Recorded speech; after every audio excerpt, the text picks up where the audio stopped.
This successful surgeon saved countless lives in the operating room. But it was a mechanic in a small-town garage who taught her how to save her own daughter. Dr. Sarah Chun had steady hands that never trembled during 12-hour surgeries. She had nerves of steel when delivering life-or-death diagnoses. But standing in the school parking lot at 2:47 p.m. on a Tuesday, watching her 8-year-old daughter Emma bolt from the building like she was escaping a fire, Sarah's hands shook uncontrollably. Emma's backpack bounced wildly as she ran, her long black hair whipping behind her, tears streaming down her flushed cheeks. She wasn't running towards Sarah. She was running away from everything, including her mother. Sarah had left the hospital mid-consultation, her pager buzzing with urgent messages she was ignoring for the first time in her career. The call from the school had been brief but devastating. Emma had another episode. She's asking for you, but she won't come out from under the playground equipment. By the time Sarah arrived, Emma was already sprinting toward the street. Emma, stop! Sarah called, her voice cracking with panic she usually reserved for code blues in the ER. But Emma didn't stop. She never did anymore. Sarah caught up to her daughter 3 blocks away, finding her curled in a ball behind a park bench, hyperventilating so hard her lips were turning blue. Baby, breathe with me, Sarah whispered, kneeling on the cold concrete in her expensive suit. In and out, just like we practiced. Emma's eyes were wild, unfocused. She was somewhere else entirely. Somewhere Sarah couldn't reach, no matter how many medical degrees hung on her office wall. I hate math, Emma screamed suddenly. I hate school. I hate everyone. But Sarah knew it wasn't really about math.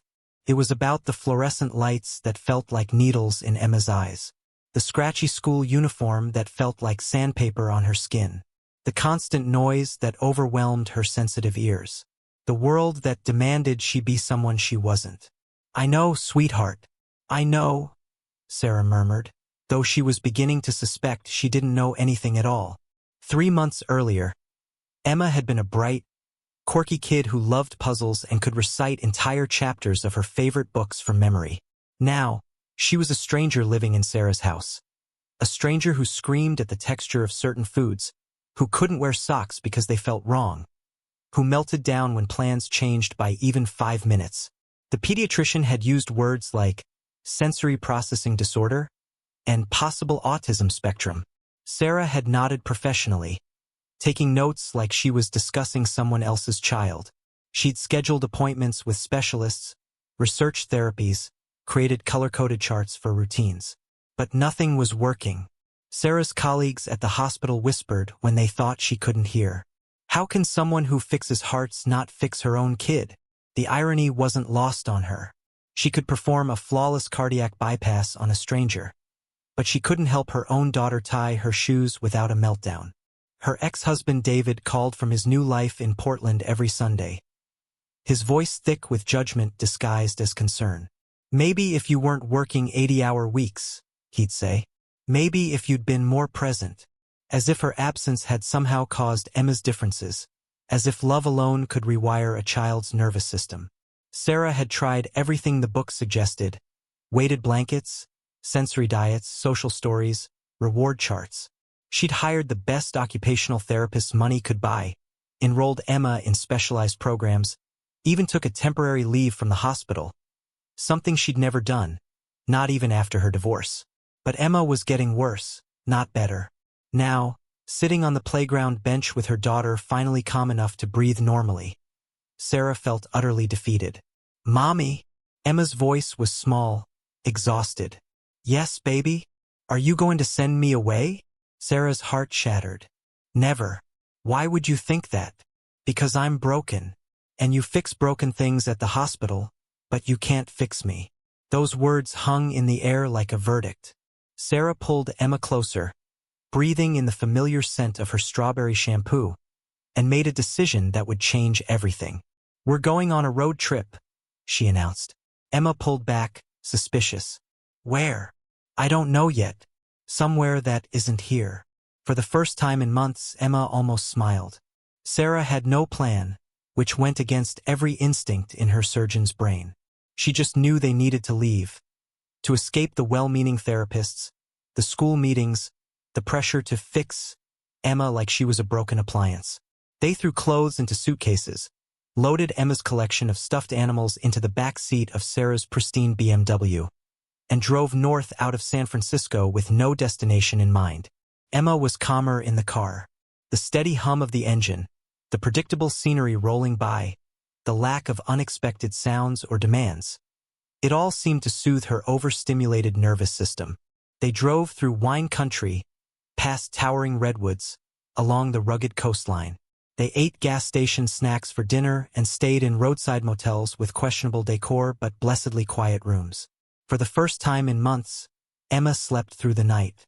On their third day of wandering, somewhere outside a town called Millbrook that Sarah couldn't even find on her GPS, her pristine BMW started making an ominous grinding sound. "Mommy, the car sounds sick," Emma observed from the back seat, where she was methodically organizing her stuffed animals by size. "I know, baby. We'll find someone to help us." But as the grinding became a full-fledged death rattle, Sarah realized they might not make it to the next town. She pulled into the first business she saw, a weathered auto repair shop with a faded sign that read Martinez Motors, honest work, fair prices. The parking lot was more gravel than pavement, scattered with car parts and tools. Oil stains created abstract patterns on the concrete. This was as far from Sarah's sterile hospital environment as she could imagine. "I don't like it here," Emma announced, her voice taking on that tight quality that usually preceded a meltdown. "Just for a little while," Sarah promised, though she was having her own doubts. A woman emerged from the garage bay, wiping her hands on a rag that had seen better decades. She was probably in her 50s, with graying hair pulled back in a practical ponytail and kind eyes behind safety glasses. Her name tag read Rosa. "Car trouble?" Rosa asked, her voice carrying a slight Spanish accent and no judgment about the obviously expensive vehicle that looked completely out of place in her humble shop. "It started making this grinding sound about 10 miles back," Sarah explained, keeping one eye on Emma, who was still buckled in the back seat, stimmying with a small rubber ball. Rosa walked around the BMW, listening to the engine with the focused attention Sarah recognized from her own diagnostic work. "Mind if I take a look under the hood? Please." As Rosa lifted the hood and began her examination, Sarah noticed something unexpected. The mechanic's movements were slow and deliberate, never sudden or startling. When she needed to retrieve tools, she announced what she was doing in a calm, steady voice. "I'm just going to get my flashlight, or going to check the transmission fluid now." It took Sarah a moment to realize why this felt significant. Rosa was naturally doing everything the occupational therapist had tried to teach Sarah to do with Emma, creating predictable patterns, avoiding sudden movements, narrating actions to reduce anxiety. "Transmission's shot," Rosa announced after a few minutes. "I can fix it, but it'll take a couple days to get the parts." Sarah's heart sank. She'd been hoping for a quick fix so they could continue their aimless journey. "Is there a hotel nearby?" "Millbrook Inn, about 2 miles down the main road. Nothing fancy, but clean." "Mommy," Emma's voice came from the car, tinged with worry. "Are we stuck?" Before Sarah could answer, Rosa walked over to the passenger side window and crouched down to Emma's eye level. Not directly in front of the window, which might feel threatening, but at a slight angle. "Hey there," Rosa said gently. "I'm Rosa. I'm going to help fix your car, but it's going to take a little time. Is that okay with you?" Emma studied Rosa's face intently. Something about the mechanic's steady presence, her unhurried manner, seemed to calm Emma's anxiety. "How long is a little time?" 2 days, maybe 3. "I know that's hard when you're not at home." Emma nodded solemnly. "I don't like surprises." "Me neither," Rosa admitted. "That's why I always tell people exactly how long things will take. No surprises." "Mommy, I like her," Emma announced, which was remarkable since Emma rarely liked anyone these days. Rosa smiled. "I like you too. What's your favorite stuffed animal?" Emma held up a well-loved elephant. "This is Peanut. He helps me when things are too loud." "Peanut looks like a very good listener," Rosa observed seriously. "Would you and Peanut like to see how we fix cars?" Only if you want to, and only if your mom says it's okay. Sarah opened her mouth to politely decline. A greasy auto shop was hardly an appropriate environment for a child, especially one with sensory sensitivities. But Emma was already unbuckling her seatbelt. "Can I, Mommy? Please?" Against her better judgment, Sarah nodded. What happened next defied everything Sarah thought she knew about her daughter. Rosa led them into the garage, moving slowly, explaining everything. "This is where I keep my tools," she said, showing Emma a pegboard where each tool had its specific place. "Everything has a home, so I always know where to find what I need." Emma was captivated. "Like how I organize my stuffed animals." "Exactly like that." Rosa continued the tour, her voice never rising above a conversational level. She showed Emma how the hydraulic lift worked. "It goes up very slowly, see?" Introduced her to the shop's ancient but gentle German shepherd. "This is Max. He's very quiet and only comes over if you want him to," and explained basic car maintenance in terms an 8-year-old could understand. Sarah watched in amazement as Emma, her daughter who couldn't handle the school cafeteria's noise level, stood calmly in a garage full of potentially overwhelming sights and sounds. But Rosa had somehow created an oasis of predictability in the mechanical chaos. "The secret," Rosa explained to Sarah while Emma was absorbed in organizing Rosa's smaller tools by size, "is routine and respect. This little one needs to know what's coming next, and she needs people to respect her ways of coping." "You seem to know a lot about kids like Emma." Rosa's expression softened. "My grandson, Miguel. He's 12 now, but when he was Emma's age." She trailed off, watching Emma methodically arrange socket wrenches. "The schools wanted to put him in special classes, said he was disruptive. But he wasn't disruptive, he was overwhelmed. There's a difference." "What did you do?" "Started bringing him here after school. Turned out, he had a natural gift for understanding how things work. The logical patterns, the cause and effect. It made sense to him in a way that classroom chaos never could." Sarah looked around the garage with new eyes. It was organized, predictable, purposeful. Every tool had its place, every task followed a logical sequence. For a child whose brain craved order in a chaotic world, it must feel like sanctuary. "Where is Miguel now?" Sarah asked. Rosa's face lit up with pride. "Mechanical engineering student at UC Davis. Full scholarship. Turns out his problems were actually gifts. He just needed the right environment to let them shine." Sarah felt something crack open in her chest. Not breaking, but expanding. "Rosa, can I ask you something?" "Shoot. Would you mind if Emma and I stayed a few extra days? Even after the car's fixed? I'd pay you for your time, of course."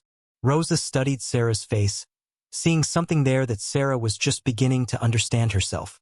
"You don't need to pay me, but I'd be honored to spend time with this little engineer."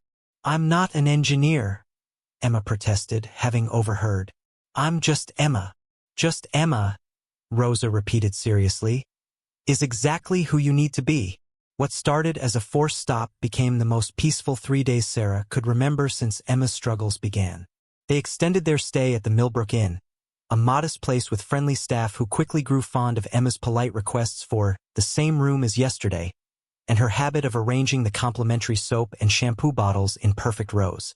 Each morning, they walked to Rosa's garage. Emma would spend hours there, not as a patient receiving therapy, but as an apprentice learning a trade. Rosa taught her about engines, about the satisfaction of diagnosing problems and finding solutions, about the beauty of logical systems. But more importantly, Rosa taught Sarah. "See how she lines up those bolts?" Rosa pointed out one afternoon while Emma was absorbed in organizing parts. "That's not compulsive behavior, that's a systematic mind at work. In my world, we call that quality control." Sarah had spent months trying to discourage Emma's need for order, seeing it as a symptom to be managed. Rosa helped her see it as a strength to be celebrated. "The world keeps telling kids like Emma to be different," Rosa continued. "But maybe the world needs to change, not them." Emma thrived in Rosa's accepting environment. Her meltdowns disappeared almost entirely. She smiled more in 3 days than she had in 3 months. She asked questions, not anxiously, but with genuine curiosity about how things worked. "Rosa," Emma said on their last afternoon, "why aren't there more places like this?" "What do you mean, Mija?" "Places where being different is okay. Where people explain things instead of just expecting you to know." Rosa exchanged a look with Sarah. "That's a very good question." That night, as Sarah tucked Emma into the hotel bed surrounded by her systematically arranged stuffed animals, Emma asked, "Do we have to go back to my old school?" Sarah's heart ached. "Would you want to stay here? With Rosa?" "Yes." "But—" Emma's face fell. "You have to work at the hospital." Sarah smoothed Emma's hair, her surgeon's mind already racing through possibilities she'd never considered before. "What if I told you that maybe there are different ways to help people? Not just in hospitals?" Emma's eyes widened. "What do you mean?" "I mean, maybe Rosa and Miguel and you have taught me something important. Maybe there are kids like you all over the place who need someone to understand them. Maybe that's a kind of healing too." Sarah didn't sleep that night. She stood at the window of their small hotel room, looking out at the quiet main street of Millbrook, her mind churning through possibilities that would have seemed impossible just a week ago. She thought about her life in San Francisco, the prestigious position, the six-figure salary, the respect of her colleagues. Then she thought about Emma's laughter echoing through Rosa's garage, the relaxed set of her daughter's shoulders when she wasn't constantly bracing for the next overwhelming experience. She thought about the conversation she'd had with Rosa that afternoon, about the lack of understanding for children like Emma, about the potential for creating environments where different minds could thrive instead of merely survive. At 3 a.m., Sarah made a decision that would have terrified her former self. She pulled out her laptop and began typing. The email to the hospital administration was brief. Effective immediately, she was taking an extended leave of absence to explore new career opportunities. She'd recommend colleagues to take over her cases. She'd fulfill her current obligations remotely where possible. The email to David was even shorter. Emma was thriving in a new environment. They wouldn't be returning to San Francisco for the foreseeable future. He could visit whenever he wanted, but Emma's well-being came first. The email to Rosa was the hardest to write. "Thank you for showing me who my daughter really is. Would you be interested in partnering on a project to create more spaces like your garage? I think we could help a lot of kids, and I think I know how to fund it." The Millbrook Center for Neurodivergent Learning occupied a renovated warehouse on the edge of town. It looked nothing like a traditional school or therapy center. Instead, it resembled an expanded version of Rosa's garage. Organized, purposeful, filled with stations where children could explore their interests and strengths. There was a mechanical workshop where kids like Emma could take apart engines and learn about systems. An art studio with carefully controlled lighting and noise levels. A garden where children could grow plants and learn about biology at their own pace. A quiet room filled with comfortable furniture and sensory tools for when the world became too much. Sarah had used her savings and medical contacts to fund the initial setup. Rosa had become the center's director of practical learning, a title she'd initially laughed at but came to wear with pride. Together, they'd created something unprecedented. A place designed for neurodivergent children to thrive, not just cope. Emma, now 9, was one of their first students. She spent her mornings in the mechanical workshop, her afternoons in the quiet room with books, and her evenings at home with a mother who finally understood that different didn't mean broken. "Dr. Sarah," came a call from across the workshop. Sarah turned to see Miguel, Rosa's grandson, home from college for winter break. He was working with 3 kids on rebuilding a motorcycle engine, his patience endless, his explanations clear and systematic. "How are our engineers today?" Sarah asked, approaching the group. "Emma figured out why the carburetor wasn't working," Miguel announced proudly. "Show her, Emma."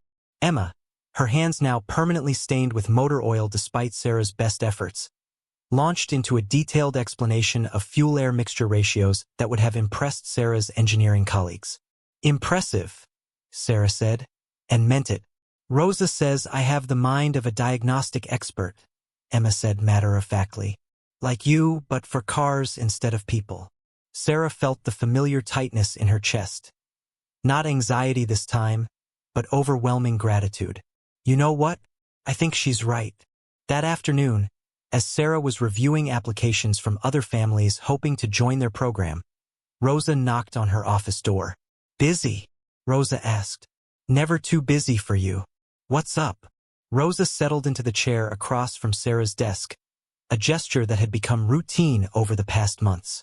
I got a call from the state education department. They want to visit next week. Sarah felt a familiar flutter of nervousness. Good visit or bad visit? Good, I think. They're interested in our model. Want to know if it could be replicated in other districts. Sarah leaned back in her chair, overwhelmed by the possibility.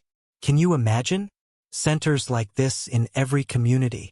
I can, Rosa said simply. The question is, are you ready for that kind of expansion? Sarah thought about the surgeon she used to be, focused, driven, measuring success by lives saved in operating rooms. Then she looked out her office window at the workshop where Emma was teaching a younger child how to organize tools by function. I think I'm ready, she said. 1 year later, the Millbrook model had inspired 3 similar centers across California. Sarah found herself traveling between locations, consulting with educators and therapists, speaking at conferences about alternative approaches to neurodivergent education.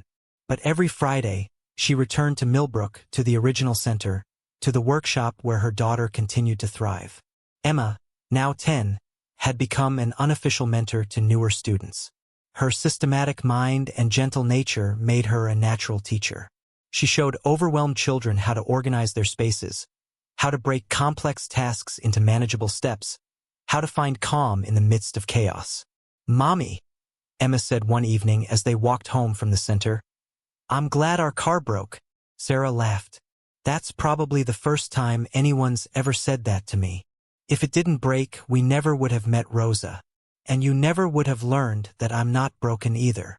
Sarah stopped walking, knelt down to Emma's eye level, and pulled her daughter into a fierce hug. You were never broken, baby. I was just looking at you wrong. Emma pulled back, studying her mother's face with the same systematic attention she brought to mechanical problems. And now you look at me right? Now I look at you exactly as you are. And I like what I see. Emma grinned, gap-toothed and confident in a way Sarah had never imagined possible. I like what I see too. As they continued walking home, Sarah reflected on the chain of events that had brought them here. A broken transmission, a small-town mechanic with unusual wisdom, a daughter who needed acceptance, not fixing, a mother who needed to learn the difference. Sometimes life breaks us open in exactly the right place. Sometimes the detour becomes the destination. Sometimes the person who saves us is the one we least expect to find. 3 years after that first desperate road trip, Dr. Sarah Chun published her first paper in a psychology journal. It wasn't about cardiac surgery or medical procedures. It was titled Environmental Modifications and Neurodivergent Learning, a case study in community-based support. The paper featured a photo of the Millbrook Center, with children engaged in various activities across different workshops. In the corner of one photo, barely visible but unmistakably present, was a teenage girl with oil-stained hands, carefully explaining the workings of an engine to a group of fascinated younger children. The girl was Emma, now 13, confident and capable, planning to study mechanical engineering like Miguel before her. But more than that, she was happy. Genuinely, sustainably happy in a way Sarah had once thought impossible. Rosa, now in her 60s but showing no signs of slowing down, had been featured in several education magazines as a pioneer in alternative learning environments. She still worked in her original garage 3 days a week, still welcomed confused children and worried parents with the same steady grace she'd shown Sarah and Emma all those years ago. The Millbrook model now operated in 12 states. Each center adapted to its community but built on the same foundation: respect for different minds, celebration of unique strengths, and the radical idea that children don't need to be fixed, they need to be understood. Sarah still performed surgery occasionally, volunteering her skills at free clinics when needed. But her real work now was different kind of healing, helping families discover that what they'd seen as broken might actually be beautiful, just viewed from the wrong angle. Every morning, she and Emma still walked to the center together. Every evening, they walked home, Emma chattering about her projects, Sarah marveling at the brilliant, systematic mind she'd almost missed in her desperate attempts to make Emma normal. "Mommy," Emma said one evening, now comfortable enough to voice the deeper thoughts that occupied her analytical mind, "do you ever miss being a surgeon?" Sarah considered the question seriously. "Sometimes I miss the excitement, the adrenaline, but I don't miss the person I was when I was trying to fix you instead of understanding you." Emma nodded thoughtfully. "Rosa says understanding is harder than fixing because it takes patience. Rosa's right about most things. She says you're a different kind of doctor now. Instead of fixing hearts, you fix how people see each other." Sarah felt the familiar tightness in her chest. The good kind, the kind that came from being seen clearly by someone who mattered. "What do you think?" she asked her daughter. Emma smiled, her systematic mind having already categorized and analyzed the question. "I think you're exactly the right kind of doctor for me." And in that moment, walking home through the quiet streets of Millbrook with her remarkable daughter beside her, Sarah knew she'd finally learned to perform the most important surgery of all. The one that opened minds instead of closing wounds. The one that saved relationships instead of just lives. Sometimes the greatest healing happens not in operating rooms, but in understanding. Not in fixing what's different, but in celebrating what's unique. Not in changing who we are, but in changing how we see. The broken-down car had been the beginning. But the real journey, the one toward acceptance, understanding, and unconditional love, that journey was just getting started. If this story touched you, remember, every child deserves to be understood before they're changed, celebrated before they're fixed, and loved exactly as they are. Sometimes the most powerful healing happens when we stop trying to cure and start trying to comprehend. Sometimes the person who saves us is hiding in plain sight, wearing work clothes and speaking wisdom disguised as simple common sense. And sometimes the bravest thing a parent can do is admit they've been looking at their child all wrong, and then learn to see them right.